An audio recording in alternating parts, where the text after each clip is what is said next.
Hey guys, it's been some time, but I wanted to do another Mutation Mondays, and today I really wanted to focus on the Recessive Pied mutation. But yeah, it has been 12 years since I'd last did one of these, and yeah, so they were quite popular, and people kept were really interested in them. So I thought, you know what, I'll keep making them 10, 12 years later. But yeah, so today I wanted to focus on the recessive pied mutation, which is one of my three mutations that I tend to focus on. So I focus on what are considered rares in New Zealand in the show Budgie world. So I like to concentrate on recessive pieds. I like to concentrate on Texas clear bodies, and I like to concentrate on grey wings. In New Zealand, these are considered rares in the exhibition budgie world. So we have a lot of those colours in the pet world, but they're all very small birds. So it's taken myself and a number of other breeders to bring these birds up from to bring these birds up from small little pet birds to something that now can be shown on the exhibition bench and can compete against other birds. So today I wanted to talk about the recessive pied mutation. It's one of my favourites, just because it's a bit more of a challenge. So yeah, I will take you through. I've made a little slideshow just like before, and we'll go through like the history of the mutation, identifiers from the World Budgerigar Organisation standards. We'll go through a lot of pictures as well. I'll go through those to help with identifiers, and then we'll go through the genetics and the sort of outcomes, breeding outcomes that you should expect depending on what you paired. So yeah, let's get started. All right, so the recessive pied. So this is, I've got these are some great examples of recessive pied birds. These are all my birds. And this is the father to this one. So yeah, let's get on with it and let's have a little look. All right, so the recessive pied originally came from Denmark in 1932. And as a result, it was originally called the Danish Pied. It is also known as the Harlequin, and at one point was also known as the Finnish Pied. And that's because apparently they got exported to Finland, and when they were in Finland, they bred them quite a bit there, and then the birds from England were imported from Finland. So they called them the Finnish Pied for a little while. Their first mutant in Denmark was discovered in a colony breeding flock, so they have no idea who the parents were. So there's kind of an unclear lineage. It just appeared one day. And interestingly, it almost died out in World War II. So we almost lost them all. But one really dedicated breeder sort of increased their numbers, and now they're all over the world. So this information can be found from Mutabi, really great resource on genetic information in birds. So definitely recommend you check that out. Okay, so we'll go to our mutation identifiers. These are all taken from the World Budgerigar Organisation and like are the standard. It doesn't mean that if they don't have this exact thing that they're not a recessive pied, because every recessive pied has a different level of expression. So some will express their genes really strongly, and some will do it quite weakly. And I'll show you examples of poor expression and strong expression. But the main mutation identifiers are the general body color is irregular patches of white or yellow with color, and the latter is mainly on the lower chest, rump, and underparts. And so I kind of liken it to they're wearing pants. They always look like they're wearing pants. The mask can have some spots or no spots, but then if they do, up to 6 evenly spaced, large, round, black throat spots. When present, the 2 outer spots are to be partially covered by the base of the cheek patches. So this fella has none on this side. The markings are normal but random in pattern and distribution and covering 10 to 20% of the total wing area. So that's the ideal standard, but you will find so many birds will have much more markings than that. The cere in the male is fleshy pink, and in hens it's the normal brown or tan or powder blue. I do find occasionally in the older males the ceres tend to go a little bit more tan coloured, but in the case of males the cere always remains smooth. So a hen will often get a crusty cere. So that can be helpful in the older males. The beak is always this orange, kind of bright yellow colour. The eyes have a dark iris ring. You can sometimes get birds that have a little bit of a lighter iris ring, and that's where they have low expression of the recessive pied gene. But it's usually a dark iris ring. And that can be the one best identifier in helping you tell them apart from other pieds, which can look similar in some instances. The cheek patches can be violet, silvery white, or a mixture of both, and as we can see in this example, he has a mixture of both. Primary flight and tail feathers ideally should be white or yellow, so I believe they like them to be clear if possible. But as you will find out, that's not always the case. And the feet and legs should be a nice fleshy pink. So this little guy, he's pretty ideal. We're pretty happy with him. Okay, so these pictures here, I don't know where I got them from. I've had them for a very long time. I Google reverse image search and I could not find where they come from, but they're really good examples of the standard. If anyone knows, please let me know, because then I can actually credit them, which would be really cool. But this is the standard, and as you can see, interestingly, in this standard, he's got more than 10 to 20% markings on his wings, but he's got the clear flights, the colouring around the rump and underparts, one small patch there as an example, and then he's got a little bit of markings up around the head, but a lot of pied around here. And these are examples of the wings. So we've got a normal wing on the left here, compared to on the right is what a typical Harlequin, aka Recessive Pied, or a Dutch variegated pied wing, aka a clear flight variegation wing, looks like. Okay, so these are mutation identifiers that aren't part of the standard but tend to come along with the mutation itself. So a lot of times we'll get grizzled wing markings, and I'll show you some examples here. So you can see this kind of speckling. This is what grizzled is. And as you can see, they've definitely got more than 10 or 20% of their wings covered. These are two females here. But this is a really good example of that grizzling. Apparently, females tend to be more heavily marked than males tend to be.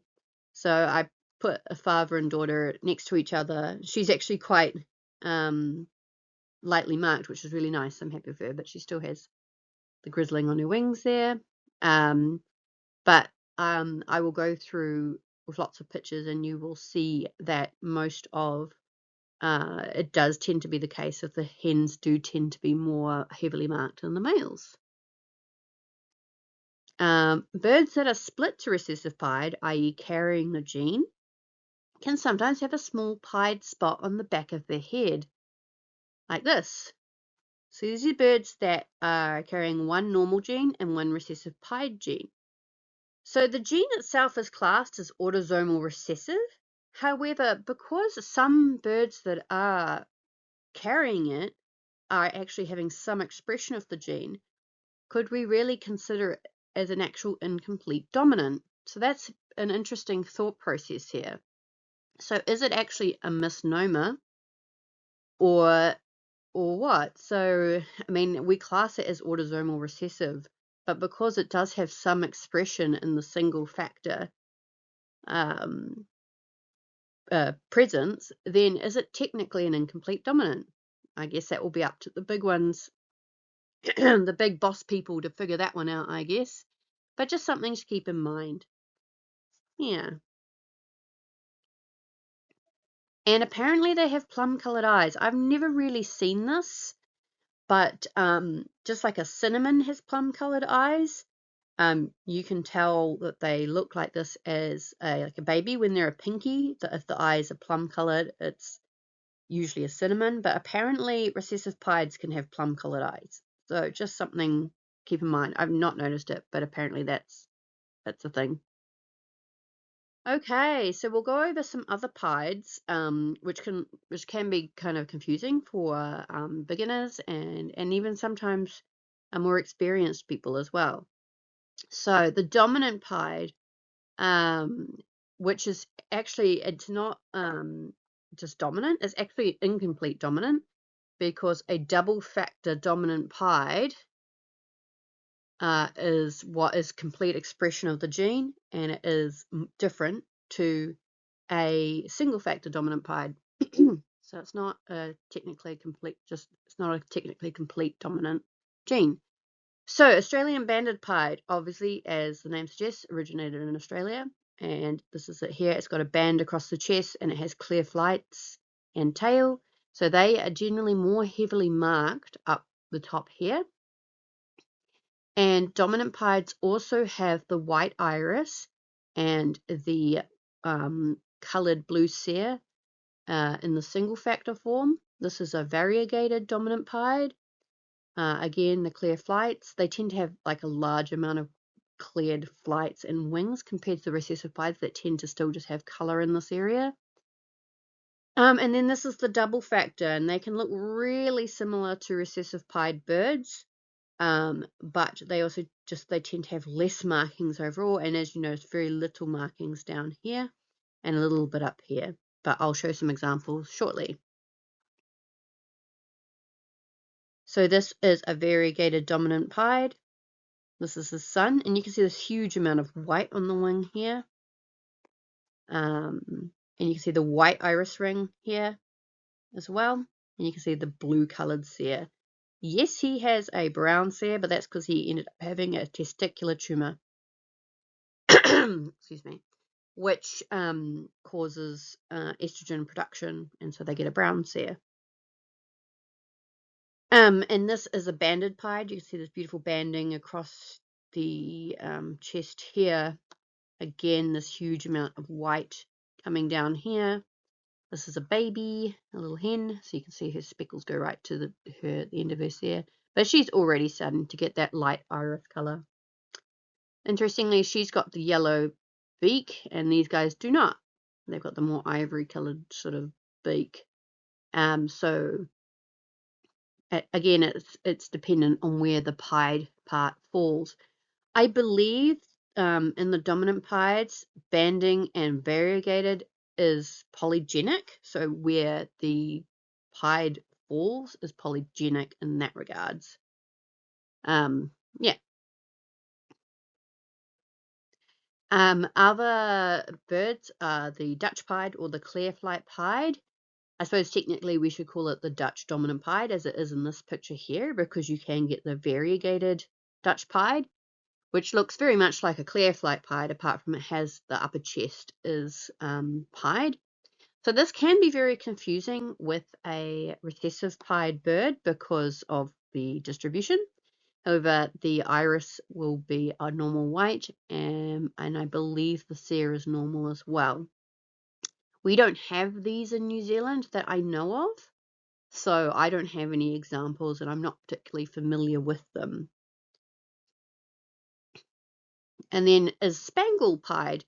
I would classify pied as patches of absolutely no pigment, so no melanin at all, whereas spangle still has distributions of pigment throughout, and spangle is it's not in patches. So I would actually classify that as not pied. I think that's contrary to what I used to say, but that would be my updated thing. And then there's the mottled bird as well. Again, I don't think this is pied either, because the bird starts out with the colours when it's a young bird and loses colours over time of every molt. That's a polygenic inheritance, meaning it's controlled by multiple genes. And because the bird had colour in those feathers to begin with, it's not technically pied. I believe from a pied bird is where no melanosomes or anything ever get to that part of the body. So it happens while the embryo is developing.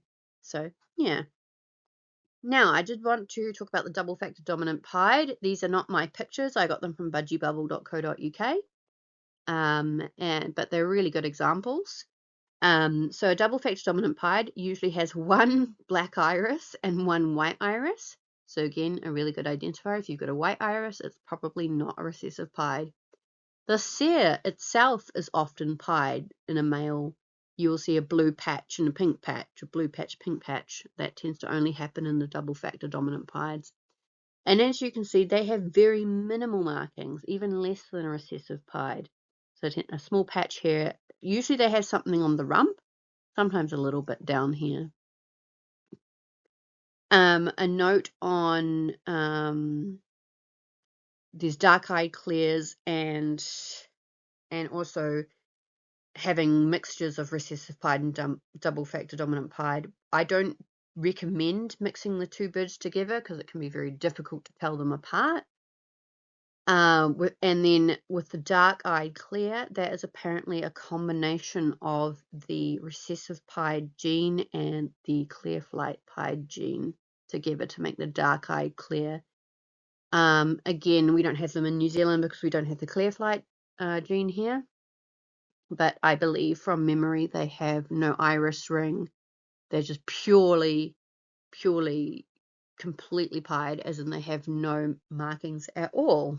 And they will have the dark eyes. So they look very similar to a albino or lutino, but their difference is that they will have dark eyes and they will have no iris ring. Okay. All right, so just some pictures and examples of recessive pied birds. So I'll show my favorite birds first. And it's really quite cool because later on I'll show some of my older recessive pieds, and you actually see how these birds have really come up in size over the years that I've been breeding them. So these are really good examples. This is I think he's a cobalt recessive pied cock bird, and he has a little bit of grizzling hair. He's got this lovely blue hair, the fleshy pink. I love him. Good example of the pink cere and the orange bill here or beak here. Again, this is him when he was a bit younger. You can see the kind of chevron marks there, and his the chevron cheek spots. When they're adults, they turn into a circle. When they're babies, they're like a little chevron, like a stripe. And when they're babies, their markings come to their cere, like here. And when he's older, there you go. That cheek spot is now a circle. And again, you can see you can make out just a dark iris there. And again, he's got none on the side. And that's him showing off his pants. It's a good example of that. This is him with his wife. She is split for recessive pied. I don't think she has the head spot from memory, but she is a yellow face type 2 sky blue cinnamon. And this is him as a tiny little baby. It's very cute. But you can see his little markings go right up to his cere, just like any other bird would. All right, this is Lemon. She is his sister. She is a yellow face type 1 violet recessive pied. She also has cerebellar hyperplasia, which means she wobbles. She's a wobbly budgie. She's quite cute and quite funny. And that's why she's called Lemon. But she's really heavily marked on her wings. And she's got the grizzled as well. And then that's her asleep because she's very cute. And this is her before her first molt. You can see the violet and the lemon yellow on her face, and then the pie baldness here as well. This is the first guy's daughter and the last one's niece.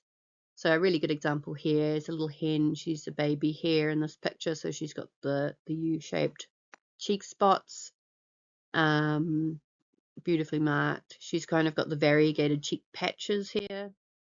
This is her as an adult. Yeah, her cheek patches are variegated here, so they're silver and violet. She's got proper cheek spots now, but she's still got that dark iris. And that's her up close. You can see that beautiful dark iris there, the normal brown cheek cere, the kind of orangey yellow beak, a bit of grizzling here as well. Beautiful lady from the front. She's got a bit of flecking. And this is her grizzled wing again, so you can have a little look at that. That shows that speckling. It can be really frustrating though when they have feather mites as well, because the feather mites look similar to the specklings. So you just have to be really careful, just double checking that. And her from the front again, the beautiful pants, a little bit of color up there, but it's not enough to be, you know, like a dominant pied or anything like that. The variegated cheek patches are really obvious on these shots as well. And then here's some older pictures of a light green recessive pied male. Light green recessive pied male, some grizzling as well. Variegated cheek patches, pink cere. Another male, pink cere again. He's got no cheek spots, but his cheek patches are variegated, pied. The same male from before. And this is yellow face type 1 cobalt hen as well. She's very minimally marked. She's got the dark iris ring. A little baby showing the striping coming to the cere and the pants. Pants in the background as well. And this is a baby, but a very heavily marked hen baby. A baby boy, not so heavily marked. Another hen, a bit more heavily marked, interestingly enough. Yep. A sky blue hen, recessive pied hen. A sky blue recessive pied cockbird. See, this isn't actually blue. This is the crystalline structure within the cere that reflects blue, but there's no pigment behind it. The thing with pieds and stuff is they can always present a little bit funny.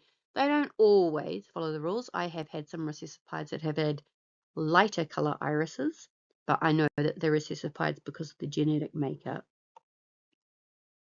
Now I'm going to show you some examples of not very well marked pieds, ones that would not do well on the show bench. Not just because they don't have the big buffy heads, but because their markings are terrible. So she's got minimal marking here, heavy marking on the. So she's got minimal pied balling here, but minimal markings loss on the wings as well.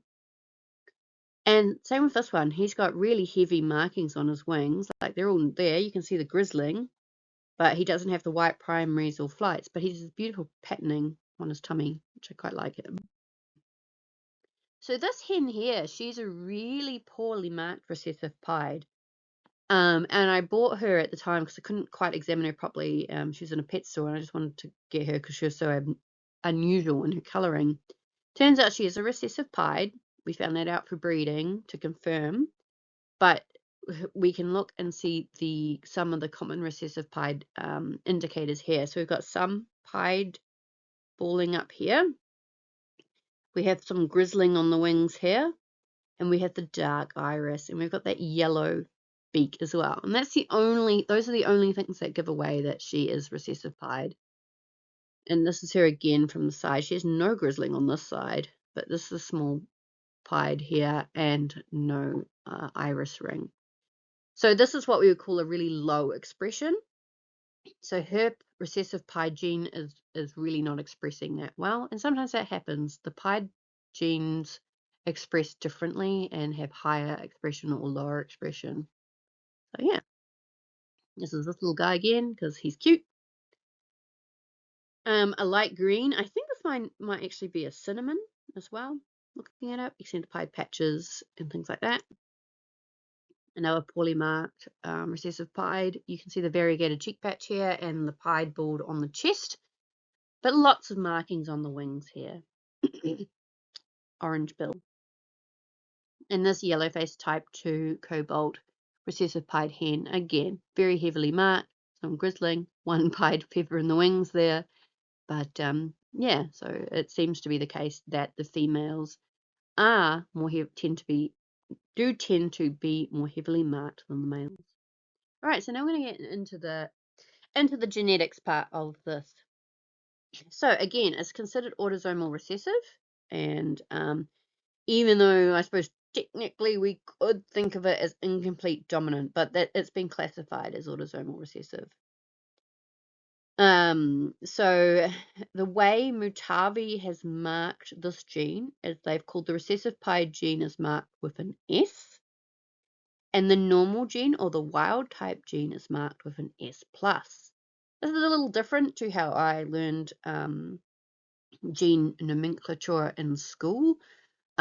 Usually the recessive gene was marked as the small s, and the wild type or dominant gene, sorry, not wild type, the dominant gene was marked as like the bigger letter. But this is how they've decided to name it. So we will use this. And so now I'm going to go into Punnett squares, and we'll go through some different breeding combinations and what we would expect. Okay, so breeding a recessive pied to a normal that is not carrying recessive pied, you've got the recessive pied gene here, recessive pied gene here, so he's going to give 2 recessive pied genes, and she's going to give 2 normal genes, and this is what we're going to get. So he's giving his recessive pied genes, and she's giving her normal genes. So what we're getting here is each bird gets a copy of the recessive pied gene, and each bird also gets a copy of the normal gene. So we're going to get 4 or 100% birds that are carrying recessive pied, but they look normal. You might get some with head spots though. Okay, so what happens if you breed a recessive pied to a normal bird split for recessive pied? Okay, so our recessive pied, he will be visual. He will give 2 recessive pied genes, and then our normal split for recessive pied will give a normal gene and a recessive pied gene. That's his genes, and that's her genes. So you'll see in this outcome that we're going to get 50% of the birds are going to have a normal gene and a normal gene, as well as a recessive pied gene and recessive pied gene, and 50% of the birds are going to have 2 recessive pied genes. So we're going to get 50% of the birds looking like normal birds and carrying recessive pied, and 50% looking like recessive pieds. So that's your outcome. All right, so breeding normal split recessive pied to normal split recessive pied. So each of these birds is carrying recessive pied, and each of these birds has 1 normal gene and 1 recessive pied gene. So they're going to give those to their offspring. So he's giving his genes, she's giving her genes, and we come up with this. So 25% of the birds will have 2 normal genes, therefore they will be normal presenting. 50% of the birds will have 1 normal gene and 1 recessive pied gene, because the recessive pied is recessive to the normal gene. You will have normal looking birds that are carrying recessive pied. And then 25% of the birds will have 2 recessive pied genes. So you will get 75% normal looking birds and 25% recessive pied birds. However, 66% of your normal looking birds are carrying recessive pied. Okay, and then if you breed a recessive pied to recessive pied, because it's a recessive gene, all your birds that you get will be recessive pied. Nice and easy. Cool. So yeah, so those are the genetics there. Hopefully that was very helpful. Alright, so hopefully that's helped you with determining your recessive pieds and what to breed them to. Welcome to leave any comments, and I'm sort of thinking about maybe making a segment or something where people send in pictures of their birds and ask me to identify the genes, and then also people are welcome to ask what they'll get from a certain pairing. If you do want to do this, please just provide really good pictures of the front, the back of the bird, and even sometimes it can be really helpful to provide pictures of the parents as well. And then if you are wanting to try and figure out a pairing outcome, it's really helpful again to have pictures of both birds, and if you know the genetics, that can be really helpful because there are so many recessive genes that just are hiding away. So sometimes I may not be able to tell you the exact chances that you'll get, but I can give you a pretty good idea. Now, some mutations we don't have in New Zealand, so I'm not as familiar with them, or they're not so much in the show budgie world. So, for instance, sometimes I do struggle with my yellow faces. All my yellow faces that I have, I'm pretty certain are yellow face type 1s, which work very differently to yellow face type 2s. I don't know if we have golden faces in New Zealand, so there's that. But some people consider them to be the same thing. The grey wings in New Zealand, we have full body colour grey wings, and the grey wing part's actually quite dark. Some consider them to be a new mutation called a brown wing as well. So there's that too. We don't tend to see the dilutes so much in New Zealand as well. So a lot of the mutations that I'm going to show you that I will talk about will be ones that I'm a bit more familiar with, because of what we have here in New Zealand. So things that we don't have in New Zealand, we definitely don't have the Japanese helicopter ones. We don't have those. We don't have the white caps, and we don't have blackface. There's quite a few of them. I'm happy to do presentations on them though, because it's really cool information. It's great to learn about as well, and I'm fascinated by the genetics, so I'm always happy to learn about them and present on them as well. And another thing too is I'll tend to try and do birds that I have pictures that I have owned in the past. So it's quite interesting now. The genetic shift of my birds is I don't really have very many dominant genes anymore. I sort of started to focus on the more recessive genes. So I don't have any spangles anymore. I got rid of all of them. I got rid of all my dominant pieds as well. So I don't have any of those ones. And I focus more on like the recessive pied and the grey wing, which are both very recessive genes, and then the Texas clear body as well. I don't have Enos either, because Enos mixed with Texas clear body kind of mixes in.